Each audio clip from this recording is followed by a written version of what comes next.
नमस्कार मित्रांनो, स्कॉलरशिपच्या परीक्षेसाठी जलद आकडेमोड आणि निरीक्षणातून जलद निष्कर्ष या गोष्टी फार महत्त्वाच्या आहेत आणि फक्त स्कॉलरशिपच्या परीक्षेसाठी नव्हे तर स्पर्धा परीक्षांसाठी सुद्धा फार महत्त्वाच्या आहेत। आमच्या वेळेस स्कॉलरशिपची परीक्षा ही 7वी आणि 4थीला होती, पण आता मात्र ती 5वी आणि 8वीला आहे। तुम्ही बसला असताल ना त्या परीक्षेला?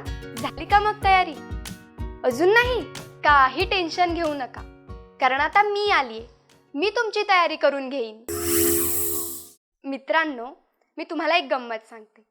101 ला कोणत्याही 2 अंकी संख्येने गुणल्यावर काय उत्तर येतं बरं? एक उदाहरण देते। 101 ला 32 ने गुणल्यावर काय उत्तर येईल? सांगा बरं लवकर। अरे सांगा पटकन, डोकं काय खाजवताय? नाही जमते? मी सांगू? 101 ला 32 ने गुणल्यावर 32 आणि 32 असं उत्तर येतं। म्हणजेच 101 ला कोणत्याही 2 अंकी संख्येने गुणल्यावर तीच 2 अंकी संख्या 2 वेळा लिहायची। समजलं का?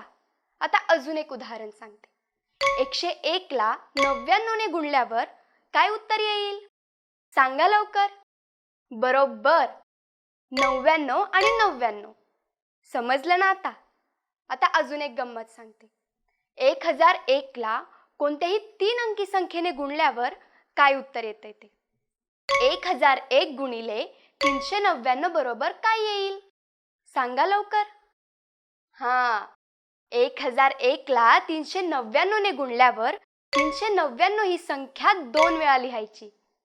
बरोबर, असंच लिहायचं। आणि आता 10001 ला कोणत्याही 4 अंकी संख्येने गुणल्यावर काय उत्तर येईल? थांबा, एक उदाहरण देते। 10001 ला 4999 ने गुणायचं। सांगा बरं उत्तर मला। बरोबर, 4999 ही संख्या 2 वेळा लिहायची। म्हणजेच 10001 गुणिले 4999 बरोबर 4999 आणि 4999। आली की नाही उत्तर? आली की नाही गंमत? मग अशीच अभ्यासातली गंमत अनुभवण्यासाठी तुम्हाला जर अशा प्रकारची व्हिडिओ पाहायची असेल किंवा डॉक्टर प्रदीप आगाशी यांनी स्कॉलरशिपवर लिहिलेली आणि अनमोल प्रकाशनाने प्रकाशित केलेली पुस्तकं वाचायची असतील तर शेजारी दिलेल्या वेबसाईटला तुम्ही भेट देऊ शकता किंवा खाली दिलेल्या नंबरवर कॉल सुद्धा करू शकता।